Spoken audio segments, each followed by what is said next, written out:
Welcome to Women's Health Unwrapped. Thanks for joining me today. I'm Nicola Fondell, host of the podcast, which is a weekly show dedicated to empowering women to unlock the secrets of true health and vitality. And I'm here to unwrap what healthy living really means with guest experts and real life stories to help you get clear on the power of building sustainable healthy habits as you navigate all things midlife and menopause.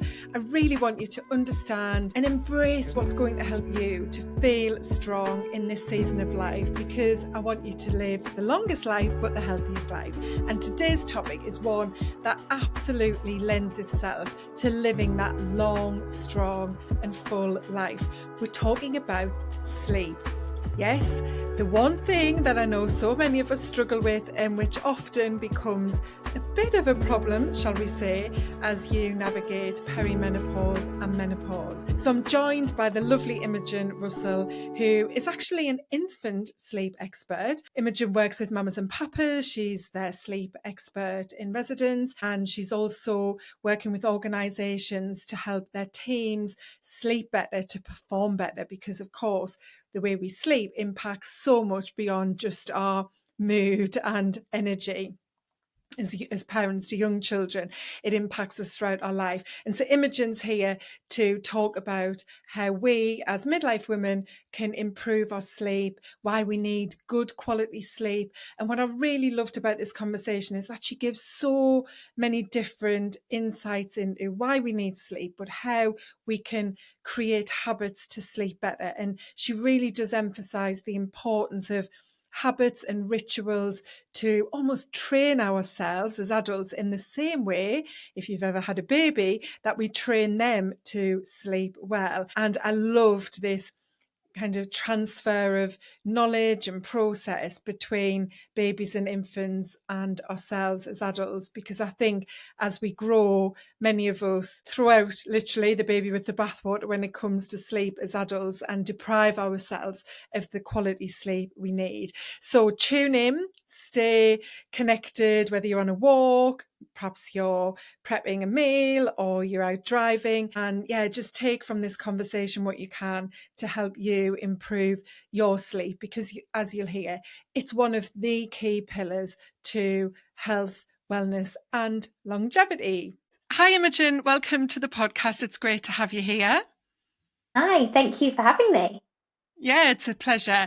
I'm excited for our conversation because sleep is such an important part of our overall well-being. But just to get us started, I'd love to know from you, what would you say is your most impactful healthy habit at the moment? Oh, for me personally, that's a great question. Do you know what? I've been trying to get outside a lot more. I love walks in the morning with the dog.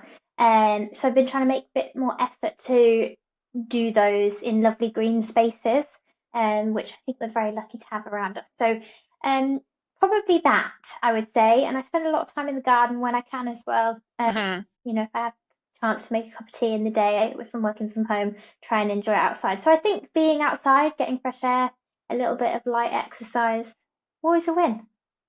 It is, and I'm a big fan of that. As we're probably going to touch on, it's also something that is really important part of helping to have a good circadian rhythm and sleep better on a night and so on. So I like that you mentioned you try to get out early in the morning as well and get that early morning light into your body. So Yeah, fantastic. exactly. Yeah. Very important. Yeah. So as I said in the introduction, you're a sleep expert for infants and you support parents. And obviously my focus is around women's health, but I thought it would be really insightful to have you share some of the tips that you provide, because I think regardless of how old children are, or perhaps you might be listening and don't have any kids or any kids living at home anymore, but I think the fact that we all are usually very busy and carry a lot of stress, which is similar to how parents may be experiencing life when they've got a younger infant or toddler. I think there's so much we can take from your expertise in sleep to help us, because in midlife, sleep can be massively disrupted by our hormones and so on. So I think just to get us started, let's go like back to the beginning with sleep. What do you talk about when you share the importance of sleep with your audiences? Yeah. Well, I know, like you said, lots of women during menopause are obviously experiencing disruption. I think it's around 63%, isn't it, that experience some sort of disruption during menopause. Um, and this can actually look worse, I think, in perimenopause. As you said, my area of expertise is definitely sits with infants. And I've been kind of thinking about some of the tools that I use with them that actually do translate to adults. And oftentimes I say to parents when I'm supporting them with sleep, that although they're struggling with their child's sleep, their general rule of thumb is that actually it's the parents that are suffering, or the adults that are suffering more so, because we've got all those things, like you said, on our plates that we're trying to juggle, and the stresses and the strains. For a baby, they can and will likely sleep at very inconvenient times if their body is really in need of it. Whereas we obviously socially have a lot more kind of pressure on us and constructs of Mm. when we can and can't sleep. And I find that history really interesting as well, about how classically, hundreds or thousands of years ago, we slept very differently to how we do now. We would have slept in what's called biphasic sleep patterns. So basically, that means that we would have gone to sleep, woken up perhaps in the middle of the night at some point to socialize, to eat and drink, to use the facilities, whatever it is that family needed to do. And then we'd actually go back to sleep after a kind of 2 to 3 hour interval. So actually, we're almost predisposed to have more fragmented sleep than we now do. But I think thanks to things like the Industrial Revolution and the work style that we all know nowadays, we kind of have to cram it into a smaller chunk of time. And so we've been kind of conditioned to sleep in this new way. And actually, when we see this disruption with sleep, often we're fighting things that when we reflect back and have been true for thousands of years, and actually we've kind of been quite relatively frequently changing these things to fit into kind of the pressures of modern day life, really. And so yeah, there's huge background and complexity to sleep as an adult as well as a child. Yeah, that's something I've heard being talked about before. And it's really interesting, isn't it, how like so many of, I think especially now, the awareness we're starting to have around health and well-being and sleep being a part of that, like that knowledge which is starting to come out. A lot of it's taken us back to thousands of years ago and how Mm, we first evolved as humans, yeah, whether it is around sleep or it's around managing our nervous system and moving mm, our bodies and what we eat. We're realizing that actually the route to health and well-being it's not easy to implement, but it's simple stuff. It's the it is. original style and way of Yeah. life that we had all of those thousands of years ago. And obviously the world we live in right now, although we've got this time block generally at night, but not everyone gets to sleep at night because we've obviously got a lot of people working Mm, shifts and so on. yeah.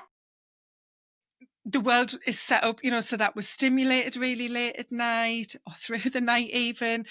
Certainly when we're recording this, I've noticed that it's now getting dark at kind of 10:30, 11, but then it's really light again by 4. So Really we've only early. got a few hours of darkness. And so all of those things naturally impact, and I guess, as you've just said there, this construct of sleep that we really Mm. need, but we're shifting how we do it because of the way socially and culturally life's changed.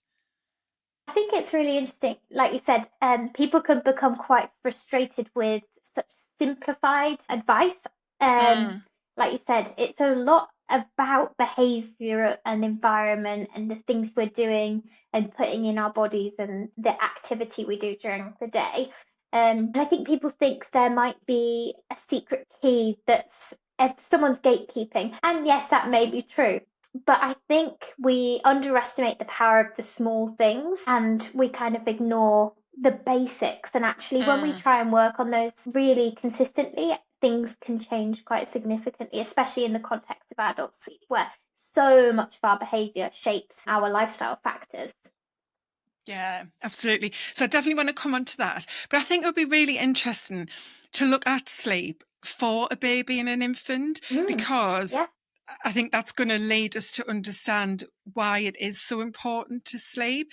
So yeah, take us up with like, why do babies need to sleep and what's going on physiologically as they develop whilst they're sleeping? Yeah. So generally, when I start explaining any one sleep, but specifically babies, um, there's kind of two main systems that control our drive to sleep. So we obviously probably all know about the circadian rhythm, which is your internal body clock. That's the thing that drives us through that kind of roughly 24-hour cycle.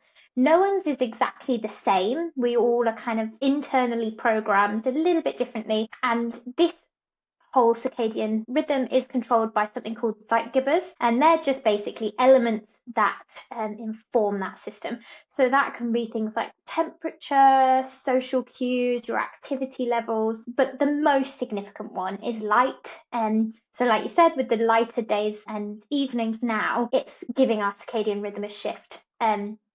To kind of feel more alert for longer. And the other kind of system is sleep pressure. So that's the drive to sleep, controlled by kind of hormones that are changed frequently based on what we're doing. So if we've been for a big day of exercise or working or socializing or whatever it is that you find particularly exhausting, your hormone levels are obviously going to shift and change, which is going to make us need or want more sleep.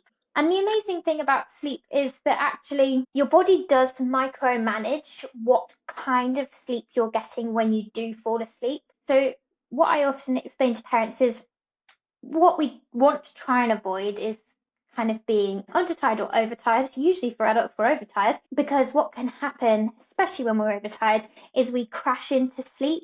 And so instead of moving through those sleep stages, of which there's four, nice and smoothly, we kind of crash straight through those stages of sleep, particularly the first stage of sleep, which only lasts about 5 to 10 minutes. And it means that when we're moving through sleep that night, the gear changes are a bit clunky, and it can mean we're more disrupted and often kind of dive straight into that really deep sleep or wake up feeling a bit groggy and whatever, because we've kind of not experienced the full spectrum of sleep that we might need to. But that said, the body is great at knowing what we need. So it might put us in a deeper stage of sleep for longer, so it's got more opportunity to rest and recover than other nights. But that can obviously be why we feel a little bit groggier when we've not had those nice lighter phases of sleep to bring us out into the world a little bbit fresher. Yeah. And those four stages, we go through those from basically being born, is that right? Yeah, so there's up until about 4 months old, babies don't have the four full stages of Right. distinct sleep. They don't really have an internal body clock. That kind of evolves. And we can encourage that to happen by exposing them to zeitgebers and lots of daylight during the day and darkness during the night. So it takes about 4 months for that to kind of evolve to become adult-like, where we see those four like kind of frequent stages. Mm-hmm. There is a little period which we generally term the fourth trimester that isn't the case, but then for the rest of life it is. Yeah. Oh, that's so fascinating. And Mm, so when we're having sleep right from being born, that sleep is part of our biological process to regenerate, to build. There's lots and lots of systems going on. And I think that's something which generally, we're never taught about this stuff at school, are we? And we don't tend to know about it. And I think that can lead to people thinking it's okay to deprive themselves of sleep. I've certainly talked about how, many people, especially when I worked in corporate, I'd say this, would wear the fact they didn't need a lot of sleep as a badge of honor. It was like, oh yeah, I've only yeah. had 4 hours sleep. I'm fine. But missing that there's so many crucial and life enhancing and preventative things going on when we sleep, isn't there? You're totally right. So something I share with parents all the time, that 5 hours or less of sleep is the equivalent to being cognitively drunk. So this, when you think about this, it's a huge issue, and it's partially why not only do I work with parents, but also, like you said, I also work with organisations, Mm-hmm. because it's really important that workplaces are identifying this It's a real challenge for parents, and when we are showing up, whether it's because we've got children that aren't sleeping, or whether we've got our own issues with sleep, or that we're wearing it as a badge of honor because we've been working all night, um, it's having a huge impact on our performance, our productivity, our profit in the case of businesses, but more importantly, like you said, our health. It is hugely comorbid with things like obesity, Alzheimer's, diabetes, any kind of mental health conditions. They're all influenced by sleep, and 100%, I call it the forgotten factor. I think it's really left behind. We talk about diet, we talk about exercise, we all know we kind of need it, but when it comes to sleep, it's behind closed doors, behind closed curtains, and we just kind of forget to share how important it is for all of our lifestyle factors. Yeah, totally agree. And that's why sleep is one of my 5 pillars of framework and 5 pillars of wellness, in my framework alongside mindset, movement, nutrition, and stress, because sleep is as critical. And yet, for many women, their default is to go to their diet and possibly Mm. exercise as well because of how we've been conditioned and brought up as a female. And there's the TED Talk, which I'm sure you've seen, by Matthew Walker, this Mhm. sleep expert, British guy. It's He's great. brilliant, isn't he? And he talks in that TED Talk, it's quite an old one, about the health risks. And I know there's an example he gives, which is always stuck in my mind, around men and the impact of, I think it's 4 hours less sleep, or might be less sleep, what it does to their sperm count and to Mm. their overall health risk. And it is kind of like that shock and awe of, oh my goodness, like, reducing your sleep, that can lead to that. And as you said, it is a factor in so many different illnesses and diseases, which I think shifts us nicely to menopause, because women's Mm. health is at greater risk as they become menopausal, and especially in their post-menopause years, with things like type 2 diabetes, obesity, as you mentioned, cardiovascular health, Mm. dementia. We know women far outweigh men in terms of diagnosis of dementia and certainly Alzheimer's. And we need to be prioritizing sleep. But as you touched on, so many women in this season of life are struggling to get, Mm. and I always use the word quality, enough quality sleep, because I think a lot of people just focus on the length of time. Like they say, oh, I haven't slept enough. But as you hinted towards with the 4 stages, there's a requirement of the type of sleep you get as well as how long you sleep for. And Mm. so when women are struggling to sleep, it's something which then is going alongside all of these other changes that together can almost be, that perfect storm for one of these quite challenging or even life-changing illnesses and diseases. Yeah, no, I think you're right with the perfect storm. It certainly is. I mean, I shared with you previously when we've met a few times that I'm actually on the board of directors for a menopause coaching company as well. I don't necessarily support with loads of things across there in terms of sleep, but I do try and provide some insight where needed. But you're totally right. There's a huge storm of things going on for women throughout their lives when they've had babies, but then also when they're going through menopause. And I know that during kind of late perimenopause is usually when we're seeing the worst sleep for women. And generally speaking, once they've got through that kind of perimenopause stage, sleep improves a little bit for them and reaches kind of hopefully a more manageable thing. But um, as we age anyway, our need for sleep does shift, and obviously, in much later life, we see adults kind of napping more frequently, sleeping much shorter stints, which almost mirrors what goes on in infancy. Mm. It's about accepting that and making changes where necessary to kind of facilitate coping with those changes. One of the kind of key tools that I give parents that I'm working with is about forgetting about sleep completely, which seems very counterintuitive as a sleep consultant. Um, but generally, what I try and encourage them to do is park the idea of trying to force anyone to go to sleep.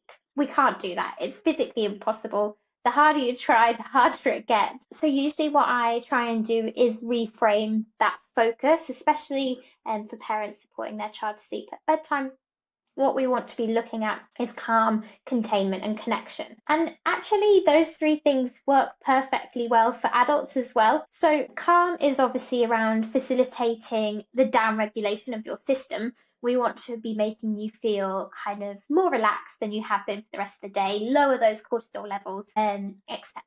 So when I think about this for children, we're thinking about a spectrum of things because calm doesn't look the same for everyone. So for one child, that might be jumping on the trampoline or running around in circles in the living room or whatever it is, going absolutely crazy, just to let that energy out of their system. Whereas for other children, and perhaps more stereotypically girls, we might see that they enjoy actually sitting down and do some colouring in or reading or having a nice bath or candles or whatever. And actually all these things still apply to adults. And sometimes I think we need to parent ourselves, and we need to go, okay, let's think about how we're facilitating calm. So if you know, for example, that you require a kind of time to let that burst of energy get out of your system at the end of the day, then perhaps you need to go for a run or have a walk or whatever it might be, just to kind of get that out of your system. Um, and hopefully over time you'll be able to pick up on these signals that your body is giving you about that energy so you can kind of shape what makes you feel good. And I would encourage people to take a bit of time to actually think about this and write down things that they can think of that may be stereotypically calming or that they've found calming in the past, and have a go at trying them. Go through a list and try some things out and then stick with the ones that feel good. You can mix it up through the week. We might enjoy doing some puzzles or some crafting or whatever it is. For some people, it is TV. Obviously, generally speaking, it's great to avoid those blue light things, which I know lots of people say, but it can be easier said than done. And there's also obviously the other two, which is containment and connection. So containment for children is about containing their big feelings, which usually come out when they're a little bit more overtired, and they just want to kind of feel connected to their caregivers. And that connection piece is also really important because it's about kind of grounding them, making them feel kind of comfortable, safe, relaxed. And that's kind of the emotional piece. The calm's almost the behavioral piece. So actually, adults can practice this themselves. It might be that at the end of the day, they do a bit of a brain dump in the notes app on their phone, or that they jot down some stuff that's to do for tomorrow. Whatever it is that kind of helps you offload that stuff, think about and reconnect with your day. I mean, it's a really great practice. I haven't done it in years, quite honestly, but it's really nice to write three things that you're grateful for the day. Just try to have a bit of moment to reflect on how you are and how you're feeling. And especially, I think, from what I know about menopause and women experiencing that kind of whole period of life, there can be this sort of feeling of disconnect from yourself already. And so I think that's a really nice way to not only try and help navigate some of the menopausal symptoms, but also to just integrate that to help you hopefully facilitate some better sleep as well. Yeah, I love that. That's really interesting how you're comparing that kind of system and need for sleep as an infant to the same as an adult. Essentially, the principles, as you say, transfer over from one life stage to another. And I know when I've given talks and touch on sleep, something that always resonates with people, and it's so basic, but we just don't think about it. I'll use an example of how, if you've ever had a baby, we prepare that baby for sleep. We might, give them something soothing, might read them a story, a bath, a massage maybe. I know I used to do that when my daughter was very young, give her a lovely massage, we put some lovely music on. Everything was about preparing. And a lot of it with babies, not just for sleep, but with other development areas, is about giving them signals. And if you've had a puppy, you'll know it's the same. You're teaching the puppy those signals and what happens when you give the trigger, and what they get as a reward. And so we're teaching them these things that then as an adult just go out of the window. Like, we expect to be on our phone maybe for an hour or more, scrolling on social, turn the phone off, switch the light off and go to sleep. And then if we're still awake half an hour later, frustrated because we're like, why can't I get to sleep? We don't give ourselves those same triggers. And you've touched on different things we can do. And all of those are those messages. You talk about, when you said about one of the kind of processes from our bodily perspective with sleep, is this, I don't know how you pronounce it, the That givers, yeah. sight givers, yeah. Yeah. So those kind of external things that we teach ourselves, teach our brain essentially to embed in, that this means prepare for sleep.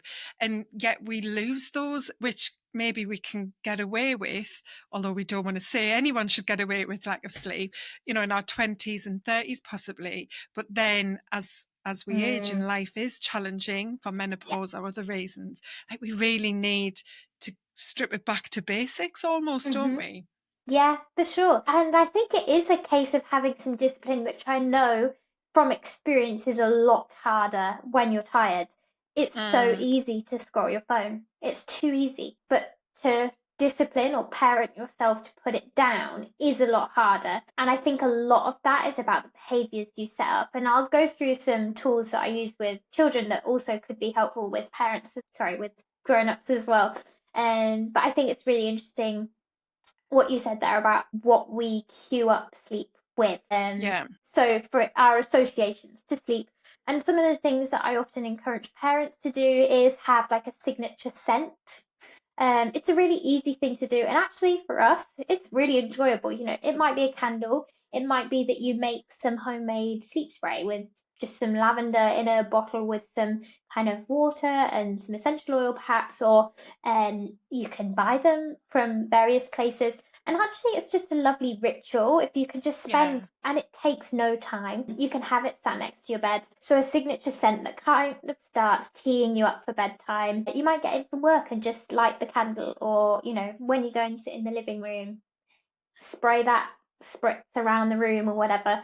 But yeah, dimming the lighting, creating that scent. It might be that you go through kind of a very similar process every night, whether it's a shower and taking the time to put some moisturizer on or whatever it is, just to parent yourself into that kind of sleep ritual, and keep trying it for a couple of weeks if you can kind of stick to that religiously. See what happens. And if you keep a sleep diary, for example, which can be a great thing to do, just as a trial, and I mean, it's even easier now with all the wearables that we have access to. Have a look at what difference it's making, because sometimes when we see the evidence in front of us that our behavior is having such an impact on sleep itself, it can be really great, as opposed to going, oh, well, I don't think it's changed that much over the last couple of weeks, because we might not see that shift happen. But I think a couple of other things that I do, or that I think is really critical behaviorally, that we can set up for ourselves so that when we are feeling really exhausted and sleep deprived, we don't have to think about setting those things up. And so one thing that I often recommend for parents, especially new parents coming home with a brand new baby, going through it all for the first time, or with toddlers that wake up a lot in the night, we might set up what I like to call a bedtime basket, which essentially is everything that you might need for bedtime, but also in the night. So obviously for babies, this could be lots of different baby products, nappies and muslins and books for bedtime, etc. But we can also think about this again in an adult context. Grab yourself a nice basket from the shops, or a bag that you already have, or whatever it is. Could just be a little spare makeup bag or something, and pop some things in it that are going to help you get ready for sleep, but also if you are experiencing lots of night wakes. So it might be that you enjoy listening to like a guided meditation, which is what I do every night before sleep. I just find it sends me straight off, because I've kind of built this association with, I put it on and that's what triggers my sleep. And so it could be that you have some headphones there, or that you have some kind of sleep spray, or a book that you like to read, just anything that you might need. Water, if you find that you're waking up really hungry, it could be something like snacks. Think about all the things that you might need or want that you're not going to want to think about, or you might forget to set up. Otherwise, I mean, eye masks, earplugs are all great if that's the sort of thing you use. Some people enjoy weighted blankets and things, and just for that kind of extra sensory pressure. So it's great to think about setting something like that up. It makes it really easy, like setting out your gym clothes the night before. It just is that little trigger that means you don't have to make a decision when you're feeling fatigued, and it has a much bigger impact than we think. And I also do the same for toddlers, either if they're getting up really early and their parents are just exhausted and want a bit of a break, or that they kind of need a bit of something to do to calm down. Think about those things that you're going to do instead of scrolling your phone before you get to that place. So we might come in from work, and our go-to is we cook the tea, we do the laundry, we have a shower, we've done this, we've got the school lunches ready, we've phoned the friend that we were meant to phone to, we've organised whatever charity event that was coming up, all the things that we've got on our list. We then get to the end and we're just knackered and we sit down and we scroll because it's easy. We don't have to think about it. We know we're going to be entertained by doing that thing.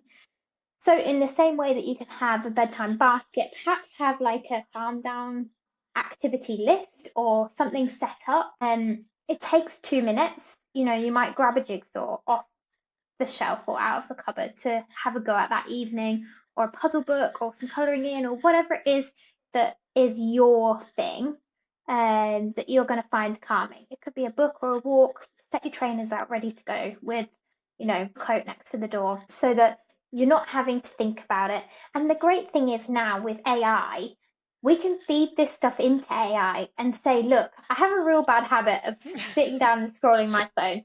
Here's some things that I find calming or that I would prefer to do instead. Can you just create a list of what I'm going to do Monday to Friday? Here's the weather forecast. I don't want to go out for a walk in the rain, or whatever it is, and it will do it for you. So you don't even have to think about that stuff. We can use those tools that are here to make life even easier. And so they can be really useful for sure. Oh, I love that tip with the AI. And I do really like your tip about that bedside basket or Mm-hmm. toolkit, because one of the things a lot of women struggle with is waking up in the night and not being able to get back to sleep. And I heard someone just very recently, an expert on a podcast, talking about why we do have this wakefulness as menopausal women. And she was talking about the impact of the hormones in our brain and the part of our brain that's responsible for sleep, and how, that is literally changing, which means it's so common for us to have this 2 or 3 a.m. wake up, and then we just can't get back to sleep. And so having that kit there and preparing for it is really important. One of the tips I use, which I'd got from Matthew Walker, was around keeping your bedroom a place to sleep and not using it to work in, or if you can, not using it to watch the telly. Like I don't have a TV in my Me room. I neither. haven't had one for years. Yeah. And, making it that haven, that tranquil place that you rest. And if you are awake in the night, to not stay there tossing and turning and getting upset or frustrated or annoyed about not being able to get to sleep, because you're teaching your brain that that is a place where that wakefulness and restfulness happens. Whereas if you leave the room, which I know can be hard in the middle of the night to do when you're desperate to fall back to sleep, but doing something else and then going back when you feel like you possibly could go to sleep.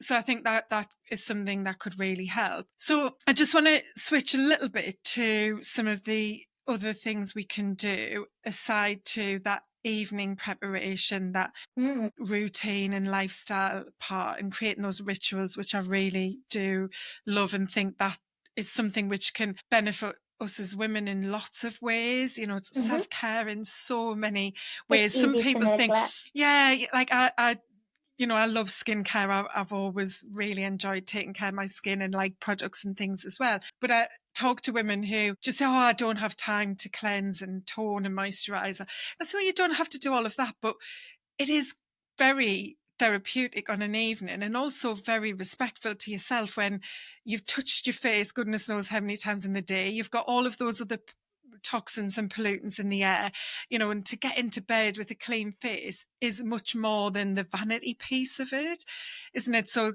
there's, lots of great tips there.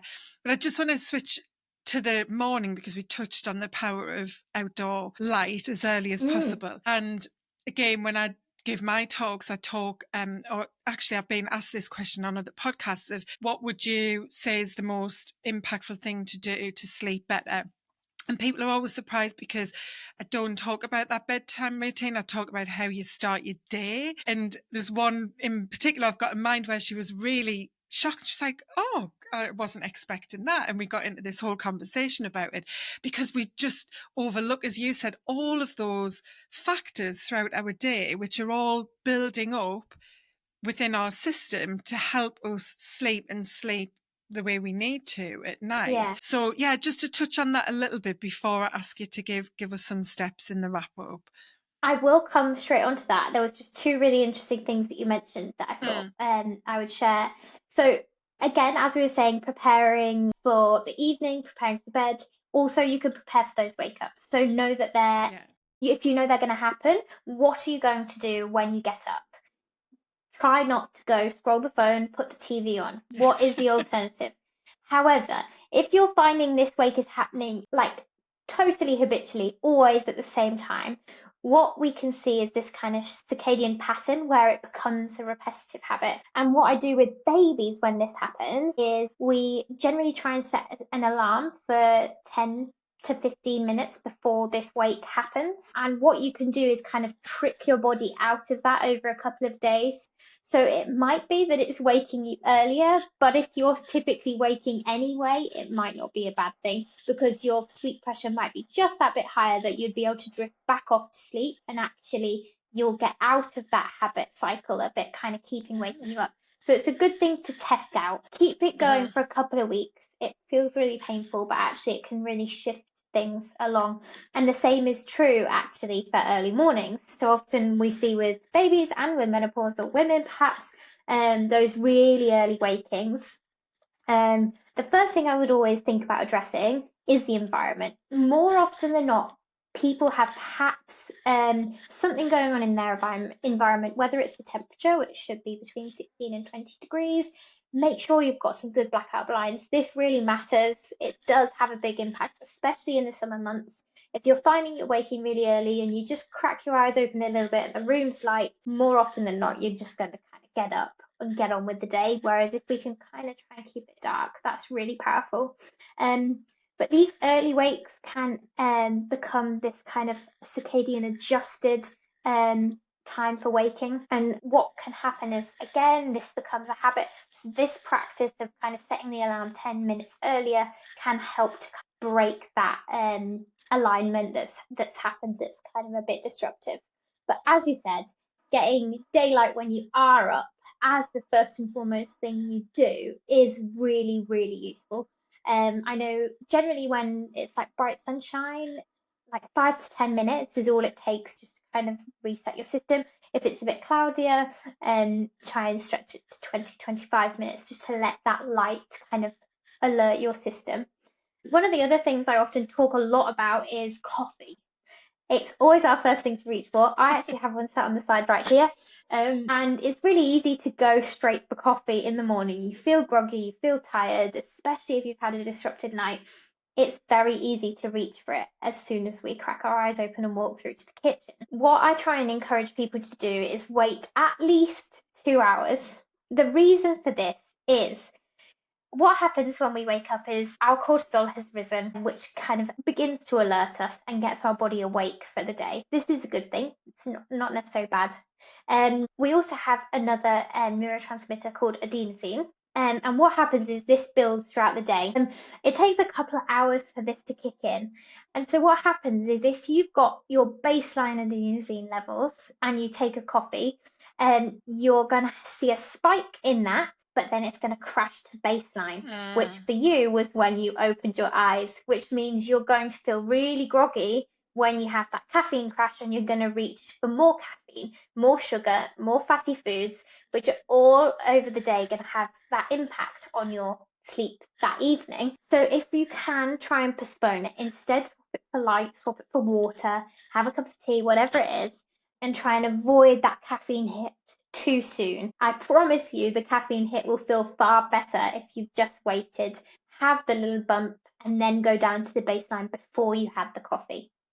Yeah, I've heard that spoken about on a Mel Yeah. Robbins podcast with someone. I can't remember who the person was. They were a doctor or Hmm. health specialist, and they were telling her about this. Now, I don't drink caffeine at all. Well done. And I do share with people to perhaps try to move to water as your first drink anyway, more from that hydration. And of course, hydration helps with hormonal balance. So I come at it from that angle and, try and help people to gradually shift from having a coffee first thing to having a water. And I love my hot water with lemon juice. I've done that for probably 25 years or something, maybe more. And I do think that that helps with skin as well as just helping to give that zing of energy. For me, that's become a habit. So yeah, your morning and how you started and what you said there about the daylight and the coffee and so on. What a lot of people are doing, the very first thing they do when they open their eyes is, of course, pick their phone up and start scrolling their phone. And personally, I think that's the most impactful change you could make if you are that person, is not to look at your phone first thing. And there's so much evidence on not what that does from the light point of view, but from mental health and how your whole hormonal system's working when we start raising that cortisol, looking at whether it's the news or other people's lives on social and thinking or looking at your inbox and all of that stuff, is to just not look at your phone. And as you said, Mm. get up, get outside, even if you stand and have your water or your herbal tea instead of your caffeine outside. But yeah, and I know that's not always possible when people do have kids Busy and a lives. job to get to. Yeah, but I think if it's finding how you can maybe lay that over something you already do. And Exactly. obviously in the UK, we don't get the best of weather. Like this morning was very wet and very grey. So I didn't have my morning walk because there was no way I was going out in that. And if I had to take my daughter to the bus stop because it was raining this morning. But I guess, yeah, then it's, yeah, what could you do to perhaps just have those few minutes of Mm. daylight if that's all you can squeeze in? So Yeah. yeah, lots of great tips there. So I'd love, you've given loads of actionable things people could start to think about implementing. But just to wrap up, I'd love to know what you would share as kind of the 3 small steps someone can take to try and get better sleep. I think one of the core things is about literally what you've just said there. We don't need to aim for perfection. I think it can feel really overwhelming. I've got to not scroll my phone and go for a walk and drink water and Yeah. do this and do that. There's a lot of things, and actually, we are really busy and we are probably trying our best for now, or we know we need to change and that stress is there nagging at us. So I think just take something small that you know is a behavior that you would like to change, or there's a small motivation in some sense for you, and think about the behavior that's going to be the exchange for that. Because if we just say we want to stop something, or we want better sleep, or we want to stop scrolling our phone, and we don't think about what we're doing in its place, like you said, we just do the thing that we knew we were always going to do anyway. And that's Yeah. where it gets frustrating. So I'd always think about the replacement behavior for the things. Remember that we're doing our best and that it's okay not to put the extra pressure on yourself. And some days are going to look much better than other days. And I would say a huge part of it is prioritizing what's going on in our daytime. Try and take kind of one small step towards improving things. So whether it's that you're going to shift your diet a little bit that day to slightly healthier foods, or not eat as late in the day, or avoid having caffeine so early, focusing on that diet piece is really important, and also what we're doing is exercise for that. But I think, yeah, crucially, it's about those behaviors, not putting the pressure on ourselves, and making sure that we are looking after our bodies and minds in the best way that we possibly can. And I think it's important, if you're persistently seeing these struggles and experiences, speak about it with friends, Mm-hmm. family, colleagues, get professional help. And I know for women, and especially menopausal women, this can be a lot longer journey than it should be for them, to find the support from their doctor. So I wouldn't be Yeah. afraid, if you can, to keep pushing. Try and find a different doctor if the one you are speaking to isn't helping you, because if you're really experiencing challenging sleep that's having a huge impact on your life, there will be professional support available to you. Um, that could be able to help, whether it's CBT or hormone replacement therapy or Mhm. even just natural remedies that you could use to kind of support you. I think definitely try and kind of explore what options are available to you alongside those behavioural changes you're making. Yeah, that's brilliant advice. And I think one thing just to call out here is that we're seeing this term menno washing a lot. I don't know if you've Mm, heard of this. Yeah, I haven't, this no. yeah, I mean it's the commercialization of menopause essentially. Companies are slapping menopause onto the label of something to make Mm, more money. You know, they're riding the demand that's out there of women who are desperate to feel better, to eradicate symptoms, to sleep, and so on. And so there are a lot of different supplements out there, and I've seen some of the menopause groups I'm in, you know, women asking which one will get me to sleep. And there isn't a magic cure to be able to sleep. Almost every single supplement hasn't had proper scientific research on it. I think the only one that has, if I'm right, is and it's a type of the black kiosh. I never know how to say it, the black kiosh. Um, but there's not a lot of strong evidence as to mm, how it can support sleep amongst other things in menopause. But yeah, it's a case of trying what might work for you, but not expecting something to be the magic solution. It might be that mm, it's a part of that toolkit, like you said. Lavender isn't probably going to just send you to sleep, but maybe if you spray in the lavender as part of that preparation, that calming mm, routine, as well as you touched on diet, which we didn't really go into, but that's a big part of it as well. You know, as I said, it's one of the 5 pillars. So it's thinking about these things together as a toolkit, like you've mm, explained, rather than thinking there's going to be one fix. And if you are really experiencing poor quality sleep, to your point, do visit the doctor, because a lot of women in midlife and menopause do actually develop sleep apnea. We're seeing that massively increase, but also being underdiagnosed because women are embarrassed about mhm. speaking out about their sleep problems, or perhaps starting to snore for the first time, and so on. So yeah, just know that sleep is critical, but don't make it Feel it. something that you become stressed about, because it Yeah. can in itself be a stress factor, can't it? Yeah, and I think as with parenthood, um, there's an end to which this is a phase of life that you'll come through.